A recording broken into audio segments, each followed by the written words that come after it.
Can you tell us a little bit about your favorite techniques and your favorite dance styles? I definitely used to be more of a lyrical person because that's more emotional for me. But I definitely am a jazz person now. I love performing. That's my thing. I love going out on the competition stage and just showing everybody what I can do. Line for line is really where you need to be. A platform that's really made for folks like you and me. You can find it all no matter what you seek. Whether you calling or you listening, tune in every week. Line for line. Oh yeah, I'm going line for line. All right, and just like that, we're back in another very special episode of Line for Line podcast. We have a very special guest in the building today, a phenomenal young lady. Before we let her introduce herself, we'll say hit the like button, hit the subscribe button, leave an interactive comment for me and my guest, and just like that, we'll let her introduce herself to the world. I am Lily, and I am a junior at Tremper, and I've been dancing since as long as I can remember, since I was 3 years old up until currently. So yeah. Nice. You totally just stole my thunder because I always say the most cliche thing that we do when we start the show, just tell the world just a little bit about you. You covered a little bit of it, but can we just know a little bit more, like what got you into dancing and the things of that nature? Honestly, my mom put me in dance when I was super young, and that was kind of where my heart went. And I also skated. I competitively skated for a while.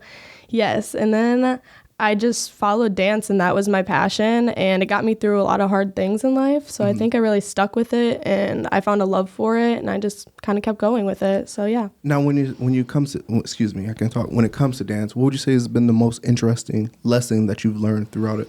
I think I've just learned the lesson of never giving up, and that's really something that sticks with me. And dance is really a kind of like activity that gets you through everything. So it's not just like, oh, I'm going to go do this as my sport. It's really more than that. It's a therapy. It's everything. It gets you through pretty much everything in life that I've ever needed. Yeah. Now, do you remember the day one when you first started dancing? What I remember from the youngest time of me dancing was having a bunch of girls in front of a mirror and playing with a parachute. I can remember that being very young, and I thought, oh, like, this is fun, whatever. But I fell in love with the dedication that you could put into it, and just when you didn't know the words to say something, you could just dance and your body knew what to say. Oh, wow. Yes. Oh, wow. Now, can you just tell us about the one interaction that you had when it comes to dancing that made you want to stop, but you realized there was a greater goal at hand that made you keep going? I had a hip surgery in 7th grade, and that was really a point for me where I didn't know what to do. It took me out of dance for a year. I couldn't go to nationals. It was really hard mentally because that was my mental escape for everything. And when I couldn't dance any longer, I wasn't sure if I was going to be able to come back from it.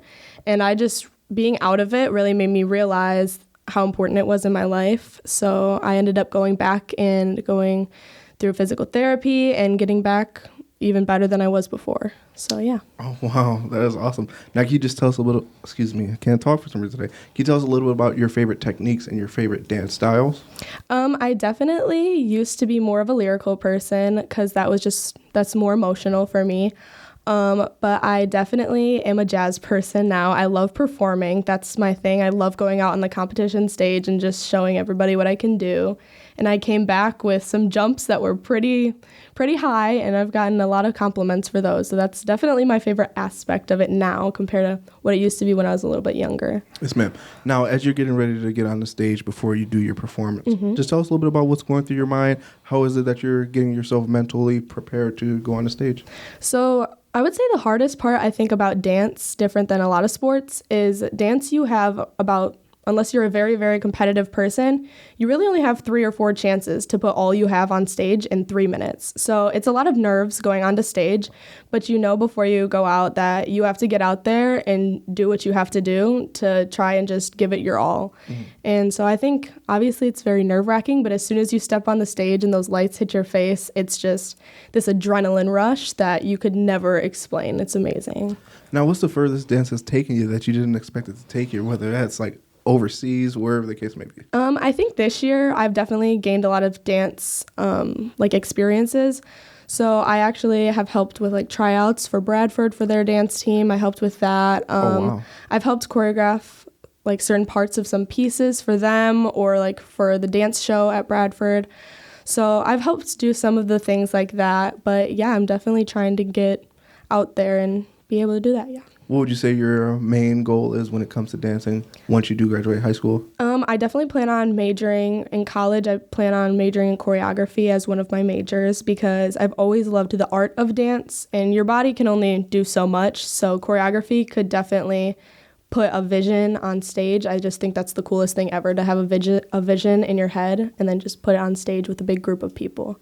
Oh, wow. Now, when it comes to dance, the music that you do listen to now, are there lyrics along with it, or is it just an instrumental? How does that work? It depends. Most of the time, if it's a jazz routine, it's really just more of like a fun, like, oh, I want to watch this.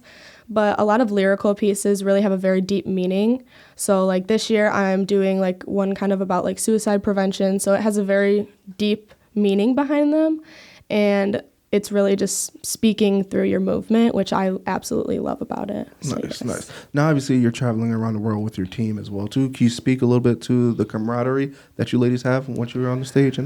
So, yeah, right now, I'm personally just kind of doing solo routines, but I was on Trojanettes. I did that, which was awesome. So I definitely love the sisterhood. There is a sisterhood of dance that you'll never lose those friends. I'm going to one of my friends' graduations this weekend who I've known since I was probably 5 years old, that I danced with at my old studio. So it's really awesome, like the sisterhood you get from dance. Even though you're competing against each other, there's still this love and this like, you'll never lose that between each other, which I think is amazing. Can you tell us a little bit of how you do find the balance? Because you just said you do battle against each other and your friends at the end of the day. Just speak a little bit on that, on how you find the balance, knowing that you have to go out there and compete and still be friends at the end of the day. That is definitely a difficult part, but I think everybody has to realize that nobody is the same in dance. Everybody has something they're better at. So if you would look at the person next to you and take what they've learned and you would apply that to your own dance, you both could better yourselves by watching what each other is good at. And you could use that as a learning experience instead of a battle and a competitiveness, because it helps you push each other. But again, yeah, it's difficult, but it can be done, obviously. Now, with you being older than most of the girls on the team as well, what would be that piece of advice that you would give to one of the girls when they say, I don't think that this is necessarily for me anymore, I'm feeling really low, I just want to quit? How is it that you would keep them up? I think I give this message to a lot of young dancers. Even I help on Saturdays sometimes. I help with little kids that are like 6. So I'll tell them that you'll see there's going to be that moment where everything just changes and you're going to realize how much dance means. Like I got into a car accident, for example, this year, and dance truly got me through all of that and flipped my life around because I had that to rely on. So if people can realize the message behind routines that are performed rather than just the movement and, oh, it's fun, it's a sport, whatever, I think it definitely can motivate people to continue. Yes, ma'am.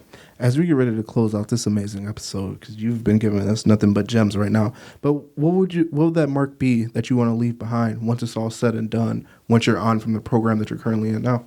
I think I just would love to leave a message of watching a routine. You just need to understand the deeper message. And I think there are so many social issues that could be addressed with the art of dance.